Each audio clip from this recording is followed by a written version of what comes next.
Afrikaanse vroue is half grootgemaak dat hulle die F-woord moet vrees, feminisme. Ons moes uitbreek uit daai korset van om voorgesê te word waaroor ons mag dink en waaroor ons nie mag dink nie. En daar was baie voorskrifte vir vroue van waaroor hulle nie mag skryf nie. Toe MER aangestel is sy deur die redakteur ingelig, sy kan oor alles skryf, sy mag net nie oor politiek skryf nie. MER het oor vroue sake geskryf, vroueregte was vir haar vanselfsprekend. Lees haar autobiografie My Beskeie Deel. Ek dink sy is Afrikaanse pionier wat nog nie erken is na wense nie.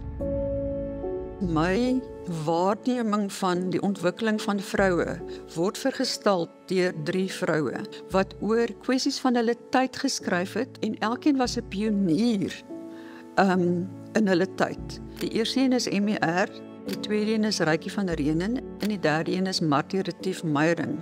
Hulle is die 3 hoogwatermerke vir my in die Afrikaanse journalistiek oor die afgelope 100 jaar.